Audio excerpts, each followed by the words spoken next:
Et avant toute chose, vous en avez désormais l'habitude, on démarre ce flash par la météo du jour avec encore une très belle journée d'été pour ce mardi. Du soleil, du ciel bleu toute la journée, l'impression générale reste belle, agréable et chaude surtout. Des températures maximales jusqu'à 30 degrés de prévues cet après-midi. Vous le savez, on attend des températures records cette semaine et jusqu'à 35 degrés d'annoncés par Météo Service pour la journée de demain, mercredi. Il va faire beau, il va surtout faire chaud. Alors pensez à bien vous hydrater régulièrement. La météo, en reparlant en détail, bien sûr, juste après ce journal. Et pour continuer d'évoquer cette chaleur cette semaine dans la région, dans l'actualité, et surtout ne pas revivre l'épisode tragique de 2003 en France, les maisons de retraite et tous les établissements accueillant les personnes âgées anticipent désormais ces canicules et disposent d'un véritable plan d'action. Ici à Saint-André, à la maison du Clos Fleury, tout est déjà prêt pour la vague de chaleur annoncée cette semaine. Comme chaque été, en fait, un ensemble de procédures est adopté pour assurer le bien-être des résidents. 71 personnes vivent ici pour une moyenne d'âge supérieure à 90 ans et pour eux, le principal mot d'ordre est de bien s'hydrater. Pensez aussi à bien manger, vérifier régulièrement la tension, le rythme cardiaque et garder une température, une atmosphère fraîche dans la chambre. Explication complémentaire avec la directrice du Clos Fleury au micro de Rémi Pem. Notre personnel reçoit une formation par le médecin coordinateur où on relie le protocole canicule avec garder le frais dans la chambre en baissant les volets, aller dans la pièce rafraîchie, nous avons 3 grandes pièces rafraîchies, montrer aux personnes âgées qu'il n'est pas nécessaire de mettre 3 pullovers de laine fin juin à Saint-André-les-Lilles.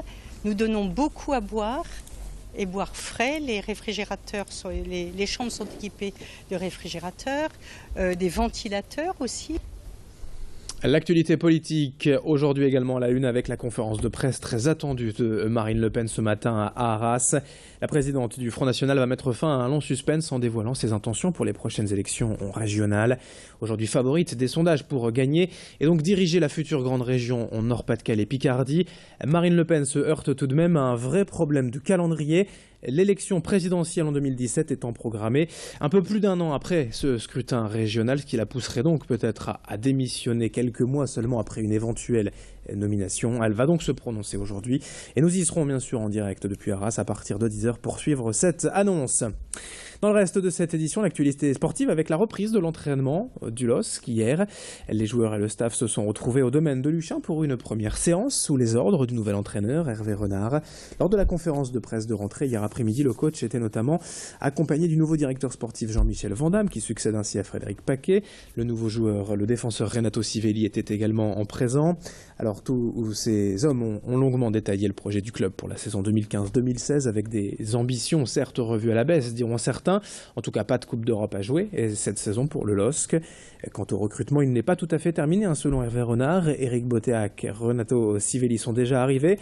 Mais un buteur est encore recherché et cela dépendra du tarif, peut-être aussi de la vente d'Idrissa Gueye. Écoutez donc les explications du nouvel entraîneur Hervé Renard hier à Luchin, au micro de Rémi Pem et de Sophie Laden. Le projet cette année, c'est de toujours faire le mieux possible et on verra à la fin... Allez, je vais dire à la fin de la préparation, puisque j'espère qu'on aura 90% de l'effectif à la fin de la préparation, à la veille d'affronter le Paris Saint-Germain. Et puis là, on pourra vraiment déterminer quels seront exactement les objectifs cette saison. Vous savez, le football, parfois on travaille bien, parfois on fait les mêmes choses que les années précédentes, et puis ça ne se passe pas de la même façon. Donc... laissez-moi commencer. Commençons le championnat. On a quelques cols difficiles à passer d'entrée. Et puis on fera le point au bout de quelques semaines. Mais moi je suis persuadé que même en l'état actuel, on est capable d'être performant. En sport toujours, en tennis, à Wimbledon, tournoi du Grand Chelem à Londres. Notez la victoire au premier tour hier de Kristina Mladenovic, la nordiste originaire de Dunkerque, face à la roumaine Dulgheru, victoire 6-2, 6-1. Et première qualification dans sa carrière pour le deuxième tour de Wimbledon. Enfin, on termine ce journal avec un reportage auprès du Cyberbus des voyageurs. L'association d'aide à la scolarisation des enfants tziganes, créée en 2000, a pour but de promouvoir la scolarisation des enfants des familles de voyageurs et des Roms migrants.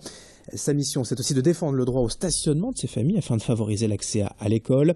La Fédération des Assettes conçoit cette année le projet Cyberbus Voyageurs, un projet ambitieux qui consiste à équiper un véhicule de plusieurs ordinateurs portables, d'une imprimante, le tout relié en réseau à une antenne satellite. Véhicule destiné à accueillir de jeunes adultes du voyage ou migrants afin de réduire la fracture numérique qui touche ces populations. Réalisé dans le Nord, c'est donc tout naturellement dans la métropole lilloise que ce projet Cyberbus Voyageurs a démarré. 3 jours et demi par semaine sur des terrains qu'occupent ces gens du voyage, ces populations nomades. Je vous propose d'écouter d'ailleurs l'un des intervenants au micro de Rémi Pem. Faire ces démarches en dehors d'Internet, ça devient quasiment impossible. Il y a même des accueils de la CAF qui ferment justement en favorisant l'accès Internet et en demandant aux personnes, aux particuliers de se connecter via leur compte. Et bien sûr, pour les gens du voyage ou les Roms migrants qui n'ont pas accès à Internet, ça devient quasi mission impossible. Cet outil, il a pour vocation de donner l'accès, mais pas seulement. C'est également apprendre à se servir de l'outil informatique, qui est important de manière à rendre les gens autonomes avec cet outil. Allez, fin de ce journal. Dans un instant, à suivre la météo et l'infotrafic sur Grand Lille TV.